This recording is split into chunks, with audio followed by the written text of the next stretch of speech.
Hi, I'm Tracey. I'm Tracey Harrison from Webwise Digital. I'm about to have a fantastic conversation with Prosper about my journey in IT and how I've now started my own business. And we talk about mindset, and we talk about SEO and AI, and how I started coding on paper. I hope you enjoy the episode.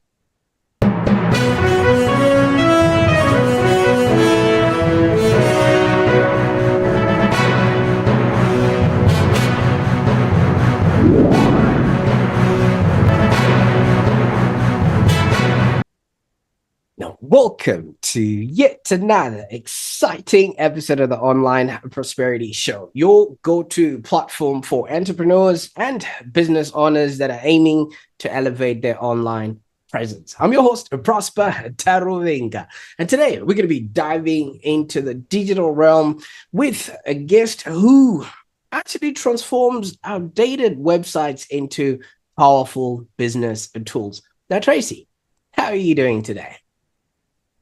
Hey, Prosper. I'm really good. Thank you for having another conversation with me. I appreciate it. The pleasure is all mine. You literally are an internet explorer, right? I mean, you were there right at the beginning of it all. So wouldn't it be befitting to actually have somebody like yourself to, guide us through what is now happening on the internet right now? Now, for those that are wondering what I'm going on about, Tracey Harrison, the founder of Webwise Digital, comes with over 25 years in technology and project management. And this has been across 3 continents. And Tracey now dedicates her expertise to helping small businesses in Brisbane and beyond to establish a strong online footprint. Now, her approach is personal, straightforward, and also tailored, that ensures that each website not only looks good, but also drives visibility, credibility, and profitability. And as I said earlier on, Tracey actually began her tech journey while she was coding mainframe banking systems. And that was way back. I think that was when they used to write code on paper. And, they actually brought it all together and made the banking system actually work. So talk about old school precision, which now meets a modern innovation. I can't wait to jump into all of this. And so if you've ever felt that maybe your website isn't pulling its weight, or you're just curious about how a well-crafted or well-structured online presence can actually transform your business, I encourage you to stay tuned, because this episode promises insights and actionable advice that will leave your business profitable and enjoyable. Now, Tracey, I could go on and talk about things that I'm not even qualified to talk about. 25 years and, still in the same industry. What keeps you doing what you're doing? I think I just love the fact that computers just tell you what they do, what you tell them. And if it's not working, either you've told it the wrong instructions or the data's wrong. So I think it's a good it's something you can rely on. It's like maths. I loved maths at school. One of my favorite subjects. 1 + 1 is 2 normally, anyway. But yeah, it's the numbers are reliable, and then the complexity that comes in with IT, computers, that sort of thing. It's people, because that's the one thing that is the most complex aspect of the work that I've done over the many, many years. Absolutely. And I love that so much, because what do they say? Garbage in, garbage out. If you put in the wrong inputs, you actually get the wrong outputs there. So you mentioned mathematics at school. Was that the favorite subject? Yeah, I loved maths. I think I should have been an accountant, because I love crunching numbers. I love spreadsheets.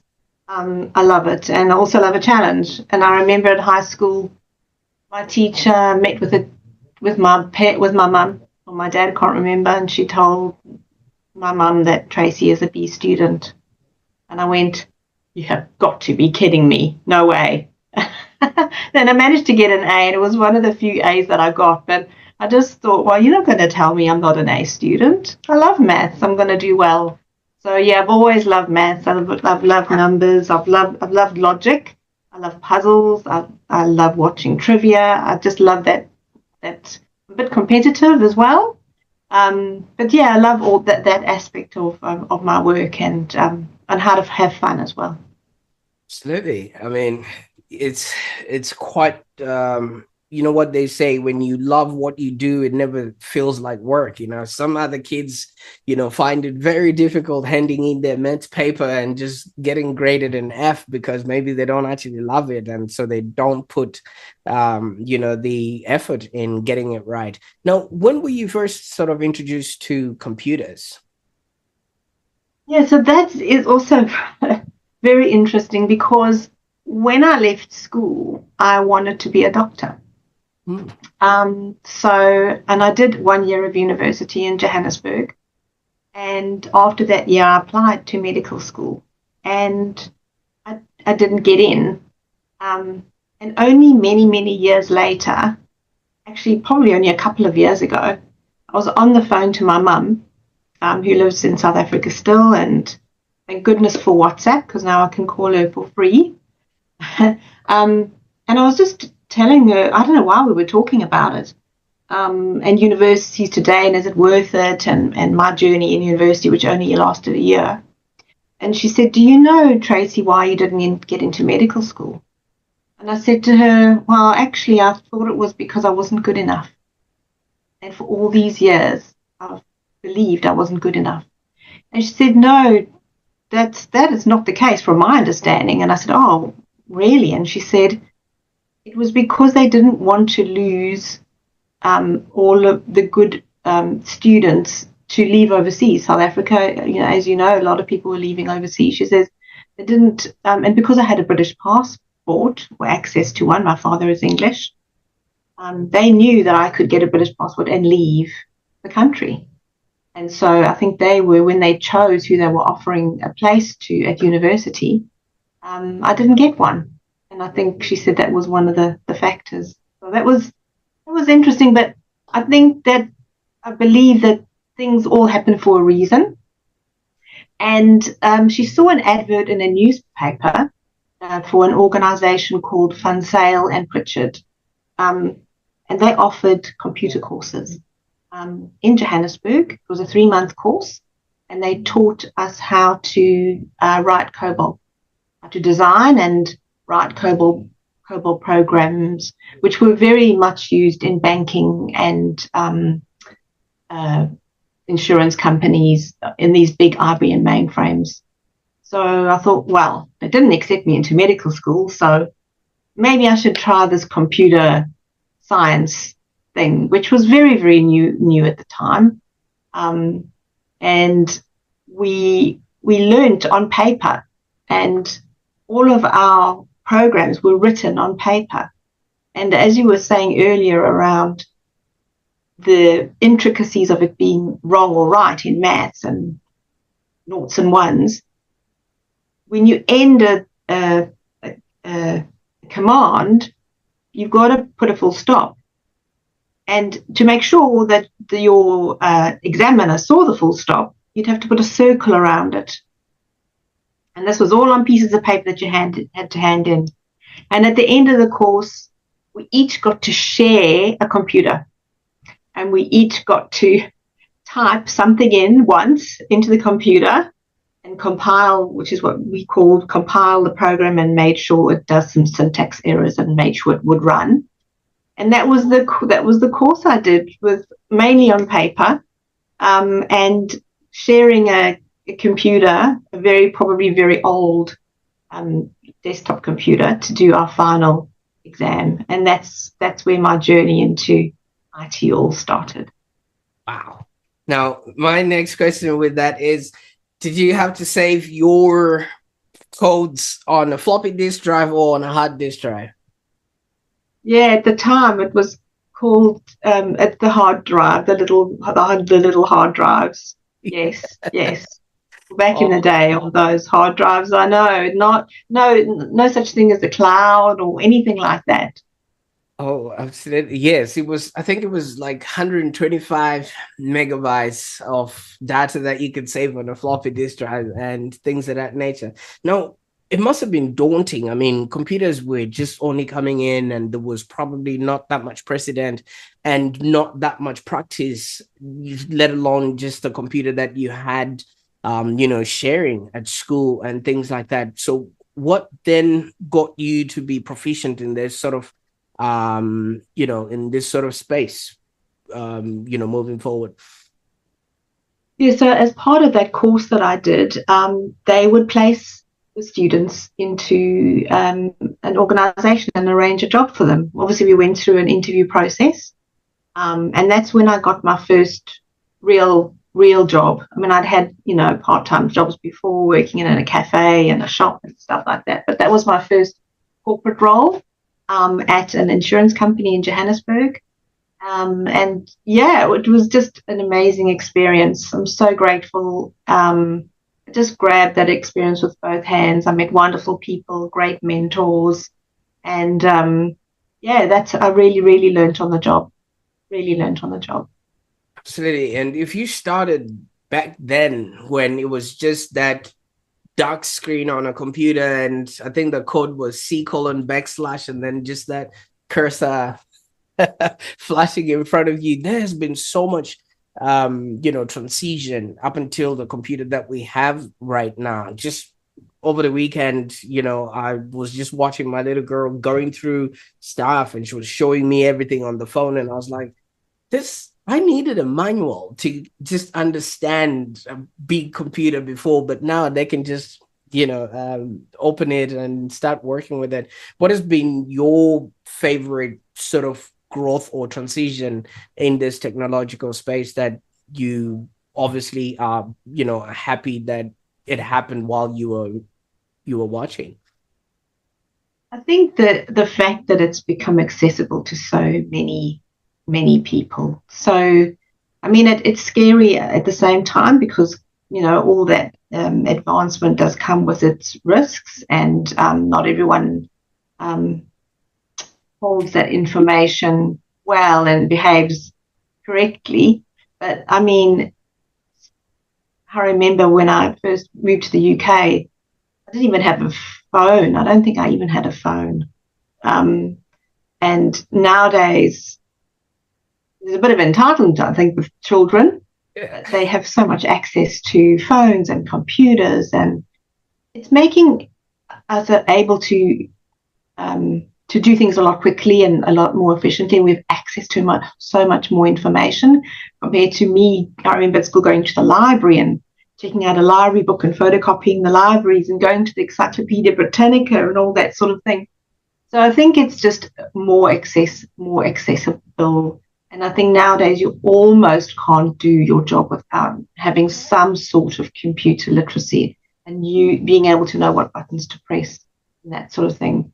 And then it allows all, those small business to have a digital presence, have an online presence, which I think is great. It's leveled the playing field, certainly, a lot. But I enjoyed the journey. It's been amazing. I can't believe it's been over 25 years, to be honest. And you did mention, moving across to the UK, as part of your growth. Now, you've worked across 3 continents now in your corporate career. Now, how has maybe these diverse experiences in different places now influenced the approach you have, first of all, with the work that you do now, web design, and just consulting as a whole? Mm-mm-mm. Yeah, so enormous opportunities for me to go to the UK because my father is English and to work there. I work with some amazing companies, mainly banking, both in South Africa and in the UK. What's the question I'm answering, Prosper? What has been, you've had diverse Yeah, experience. yeah. I think it's experiencing all the different cultures, because each nation, and each country and even some regions in a country will have their own personality or their own culture. And I think it's taught me to be able to get along with most people. And so even when I was working in the UK, I was lucky enough to go and work in Hong Kong for a short while, and in Korea as well for a short while, doing some projects in the Asia Pacific region.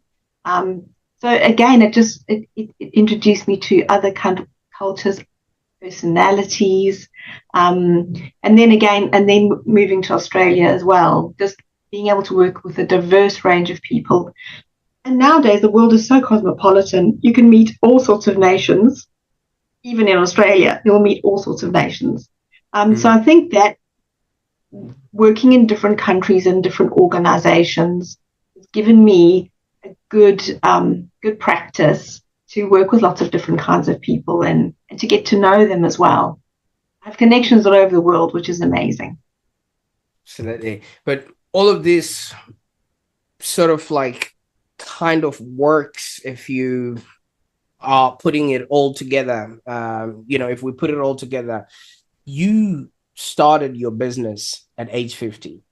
And, you know what I mean? A lot of people would probably be thinking, nah, I think that's a little bit too late to even venture into that sort of world. You've done your part and things of that nature. And I think that was very bold for you to get into, a whole different world at age 50. Some people are already looking, I'm about to retire, I might as well just see it through.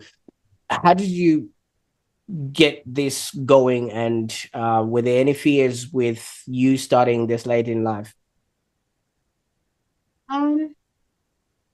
Yeah, often you talk to people and they say, I wish I'd started it earlier. I'm not sure I wish I started it earlier. I'm very happy with the journey that my career has taken. It's had its ups and downs, definitely. I think I come with a lot of that experience, and I'm quite a calm person generally. And I think my experience with working with a different range of people and my knowledge and my experience across the different organizations and business types has meant that I felt it was time for me to do something I'd been thinking about for a while, but hadn't felt enough impetus to actually make the change. And when I was trying to find what I enjoyed doing, because I started being very technical, and I moved as technical people do often. They move through the different roles that they do. So I coded, and I tested, and I designed, and I did business analysis, and I did project management. Then I managed other project managements, and I established processes. And I felt that I wasn't learning anymore. And I didn't think that I wanted to go any further up that ladder because I didn't want to lose the hands-on stuff that I enjoyed so much. And I think I mentioned to you that I have been made redundant twice, and we can talk about that as well if you like. But I made a change to consulting, and I don't know why I did that. Well, I suppose I was trying something different, but I don't like being the new person in the room. I'm not actually that confident. I'm not that outgoing. And every time you start a new job, there's a huge learning curve. You've got to learn how things work. You've got to learn how to find information. You've got to learn who to talk to. And you've got to learn a little bit about the culture in the organization. And it's quite an uphill climb every time you start a new job. So going consulting for me was a huge step because I was starting a new job every almost 6 months. And it was quite stressful for me because I like to be the go-to person. I love being the person that people call upon and I can help them. I love being the person that said, oh, Tracey can help you with that. Because I've been around, I know where to find stuff. And if I don't know where to find the answer, I'll probably know someone who can help you. So I wasn't enjoying the consulting as much as I had hoped. And then I saw the opportunity to go into web design and web development. And I thought, well, that takes me back to being a little bit more technical again and learning some technical skills and doing some problem solving and in IT and being creative, because I love being creative as well. But then it'll always also bring in my other skills, my project management skills and my working with people and that sort of thing. And I'm very grateful I have a very supportive husband. And because it's, you always take a knock when you change something. And I've left my full-time job. I mean, I went part-time for a while, went 3 days a week until I left my full-time job full-time. So I'm not earning what I was earning when I was corporate. But I had the backing of my husband, who said, yes, this is something that I think eventually I'm hoping he'll join me, maybe in the long-term future. We met at work, so he has a technical background as well. So I felt that time was right because, I had all the experiences, knowledge, and the confidence enough to, and the financial backing of my husband, who's sort of kept us, as my other friends say, in socks and jocks. Keeps us in socks and jocks. And also my children are a little bit older now. So my eldest is in university and my youngest is in year 9, and they're pretty self-sufficient, very level-headed girls. So, I think I felt that the time was right. And as I said, there's so many opportunity nowadays for someone who wants to go out and try something. And if you don't try, how will you know? And I didn't want to regret it. My dad ran his own business for many, many years in South Africa. And my mother also was in a corporate role for a while, but also went on her own and ran a couple of businesses. So, and then you often look at other people and you go, if they can do it, why can't I? Yeah, absolutely. And congratulations, because now you're working with a whole range and diverse, range of clients. I mean, you range from accountants to travel bloggers and people in between that. Has there been a steep learning curve for you to adjust to these different, industries, or are the basics, pretty much the same? You then just tailor it to that particular individual at certain parts. This basically would just let the audience know, how it is that you work with people. Yeah. Mm-hmm. Well, in the beginning of your question, I thought you were asking how was it going into business, and that is a whole different ballgame. After being corporate for so many years and going into business, I mean, I'm quite clued when it comes to things like that, but it's a mindset. I think we've spoken about this before, Prosper. It's the mindset where before someone hired me to do the role, so they placed their trust in me.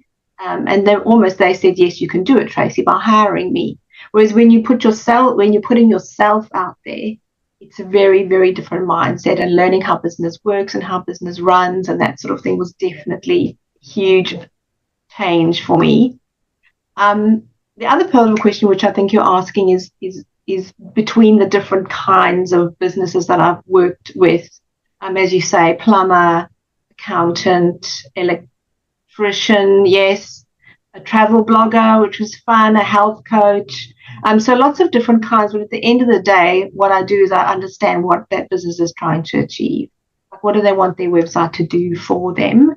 What else is going on in their world? What other digital presence do they have? Are they making the most of what's available to them online? And so it's just a step-by-step process to find out what's happening now, what's working for them now, what's not working, what they'd like to see different, and if I can help them with their website and understanding a little bit more about the industry, so I can help them tell their story and explain the benefits of their services and what their clients will see when they work with them. And then, following on from that, the technical part of building it and making sure Google can find them and that sort of thing. So, yeah, I'd like to niche down a little bit more into professional services, but I'll always be open to people who are local businesses who want to get a better online presence and also figure out how their website's actually working for them. And some people don't even know if it's working and if they're being found and what they're being found for. So giving them some insights into that, I think it's useful. Because it helps them understand what they should do, if anything, and what changes they should make, what enhancements they can make to help their business. Because at the end of the day, they want their business either to grow or be sustainable, generally. Absolutely. Now, you actually mentioned the importance of mindset in entrepreneurship. How do you maintain yours? I surround myself with positive people. I think that's the key thing. I joined Business Network International, B&I, based on the recommendation of someone that had mentioned it to me a few years before I started my business. And I think because I missed having a team around me. You know, I mean, at working in corporate, you've got people around you. You say good morning to them every day. I'm quite a friendly person. I love to be around people. And so I'm often alone in my office. I'm here at home. So I think surrounding myself with other business people who can answer any questions I have about running a business, giving me some advice. And a lot of the times when I'm asking for support, I'm normally asking for encouragement. Because often we are very capable people. We just need someone else to put the mirror up and say, yes, you can do it, Trace. You can do it. Keep going. Don't give up. Just to give a little bit of motivation and encouragement. And I'm a great encourager myself. I love to encourage and motivate other people. So often that's just what sometimes you need in return. You know what you just said there? You simply encourage others, or you simply educating others, or you're simply enabling others. What am I trying to spell there? It's an acronym for? Oh, the simple stuff. Yes, if I say simply educating others, that becomes an acronym Oh, for? SEO. So Better. yes. And I know this is one of the things that you actually work with people for. How is it that some people find it very difficult to get their heads around it and things of that nature? How do you simplify it for your clients? Yeah, I think it is complicated because it's new for some people, and because it is changing all the time. But at the end of the day, when you're online and you want to be visible, you want to be useful. So someone is looking to solve a problem. So you want to turn up and solve those problems. But I try to simplify it for people with examples. I think that's the best way to do it. Looking at other websites and seeing how they're doing it. And just to explain a little bit of the terminology in layman's terms as well. Especially for local business, because it's a little bit different for local business. You can definitely be found in your local area if you're doing the right thing on your website, and you're making use of the free tools that Google provides. So I think keeping it simple and not providing too much information, and explaining what I can do to help and what they should expect to see. Yeah.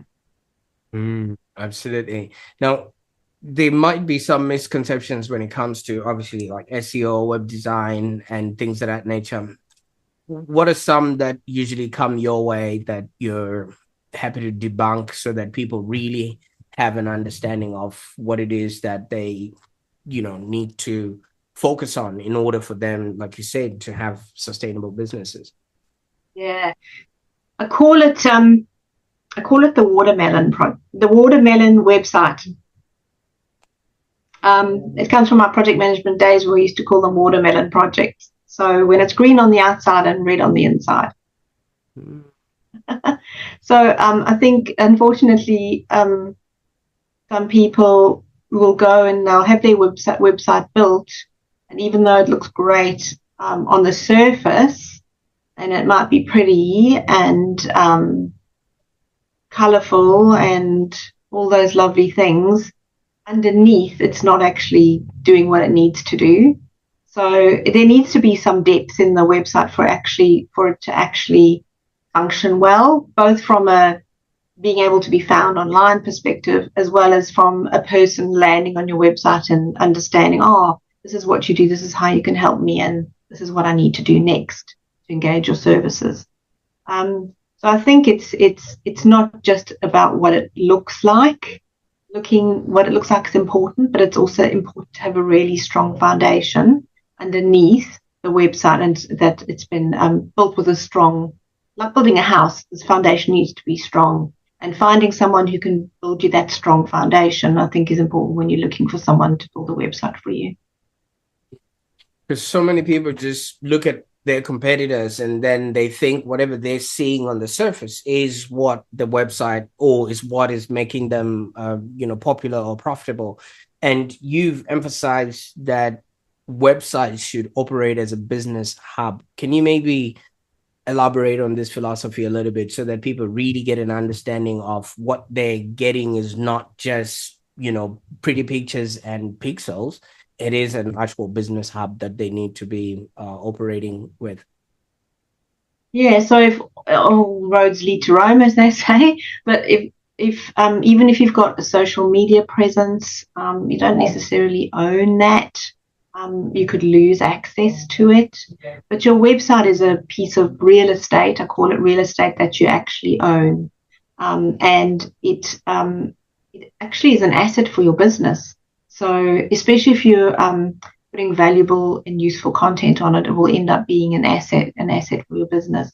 And also with having a Google business profile, especially if you're a local business, that will help Google understand that your website is real, and that it's consistent across all of the places that you're mentioned online. And it's an opportunity to tell people how you're different, a little bit about your story, maybe, and who you ideally would like to help, and the changes that people can expect when they work with you. So, and it's a piece of real estate that you actually do own, 100%, and you've got control over what goes in there. You can collect people's email addresses and email them out as well, which is very important for maintaining that communication with existing clients and potential clients, because even if someone gets referred to you verbally and says, oh, so-and-so is a great plumber or electrician, generally people will search for you online and will have a look at your website to see, is this person legitimate? They might look for testimonials or reviews, that sort of thing that you can put on your website. So it's your opportunity to tell people about yourself, and you own that, and you can tell the story that you want to tell and make sure people know what to do next to get in touch or buy your product or whatever it is they need to do. Absolutely. And talking about testimonials and reviews, maybe you can share with us a moment when a client actually gave you feedback that profoundly impacted you and the way you do your business, because it's only up until other people reflect back to us what it is that we're providing that we actually feel validated in the way in the provision of the service that we're putting out there. Yeah, and I think that's part of the mindset thing as well, isn't it? When you're asking for feedback, good or bad, because we all want to improve. When someone says, great job, Tracey, I loved working with you, that's been enormously rewarding and validating.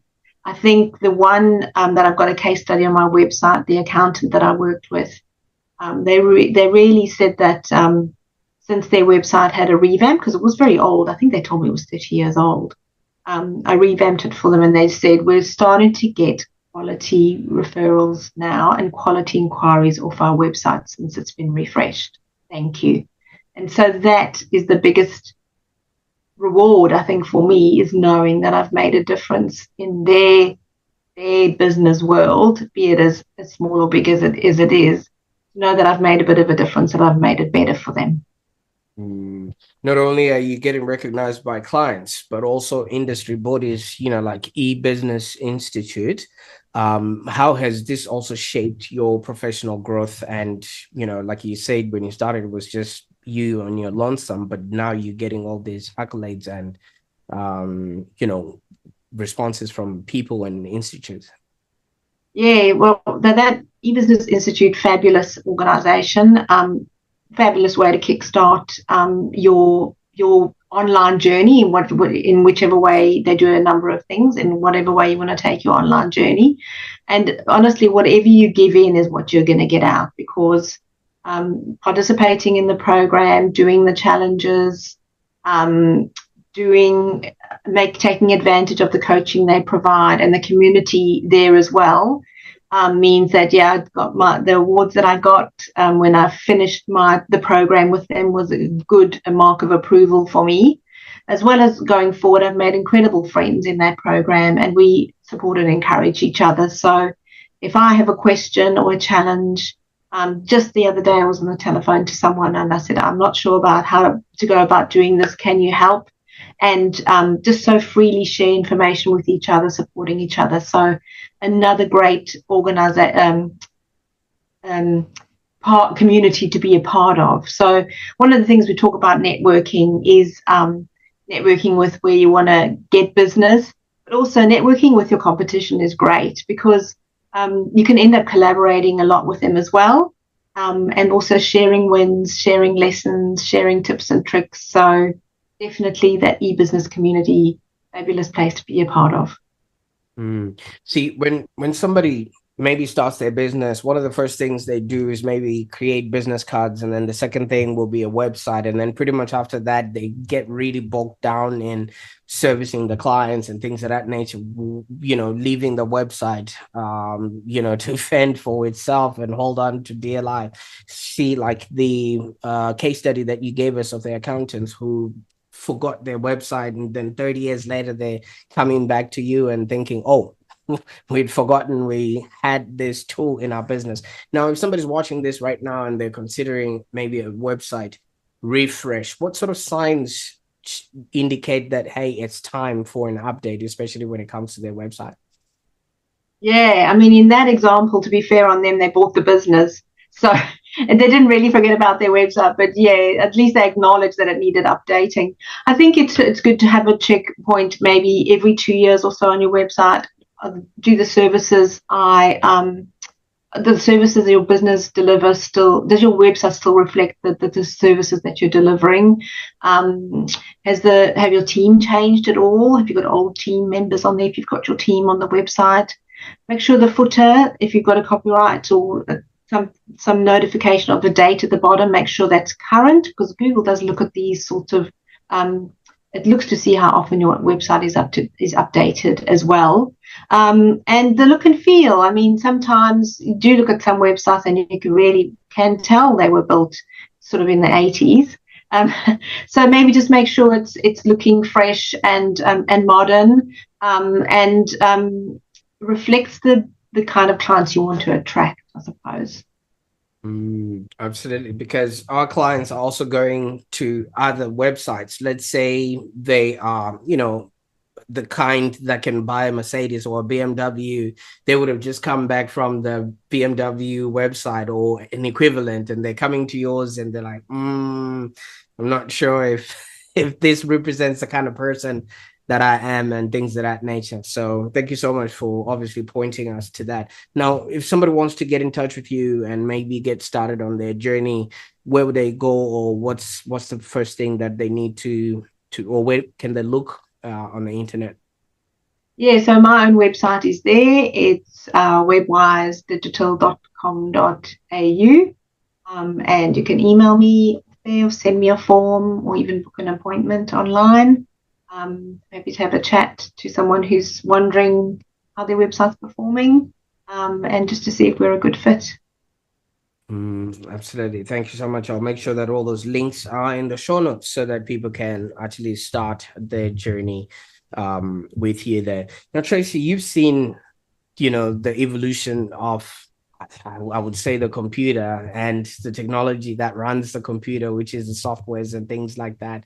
And even the advent of the internet, because when you started writing things on paper, I don't think the internet was there, and obviously social media came about, and now we've got artificial intelligence, that a lot of people are really, really confused about.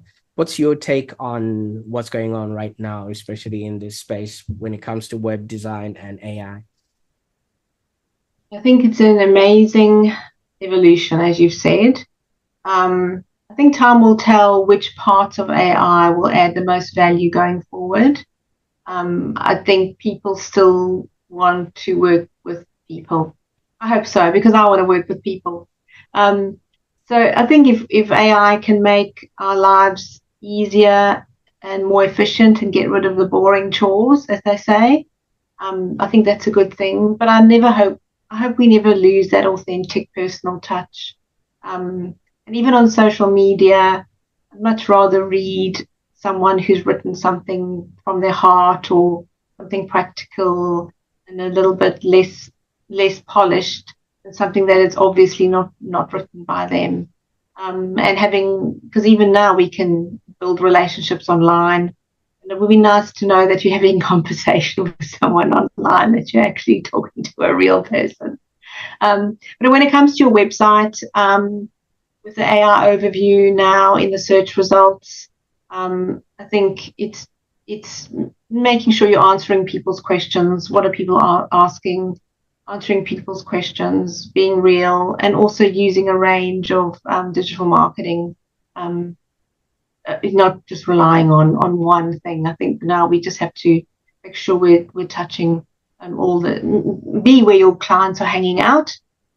So if they're not on TikTok, don't go on TikTok, but be where your clients are hanging out. Answer people's questions in forums and groups. That will be very valuable. And have your website. Make sure it's there in case people are searching for you and they land there. They can see you're a reputable company.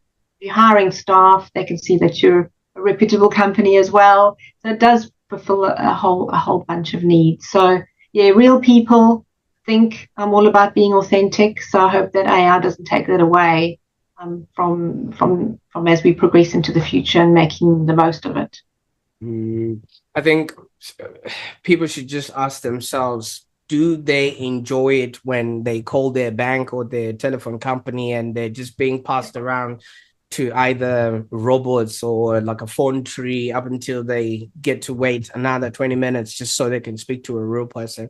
So if they can just create, like you said, a business hub that actually connects the business to their actual customers, they will win this, this whole battle, because so many people are going in at it, not really understanding the business case, of why they need certain aspects with their on their website and things like that. So I can't thank you enough for just, being human about it, because some people would have been like, oh, burn it.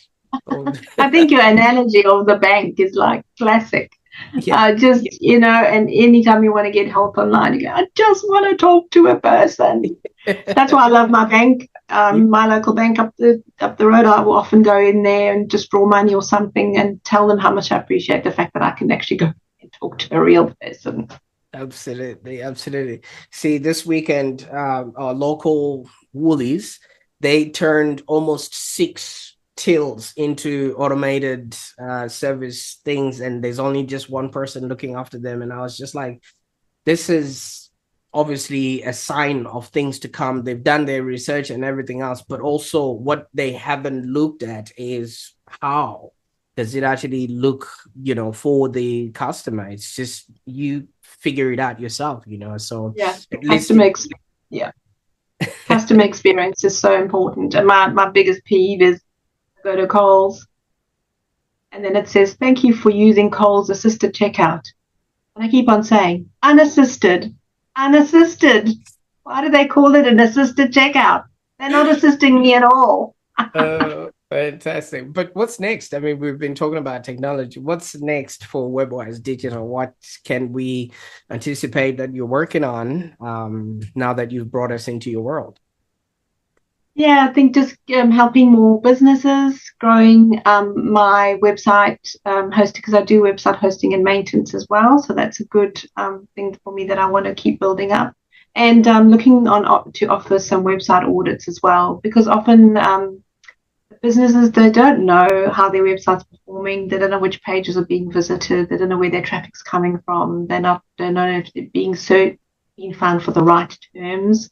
And is that foundation been really built well? So just having those insights will help them understand, do I need a new website? Can I make some small changes to have, and that will see an improvement? So that's the kind of thing that I'm looking at going forward.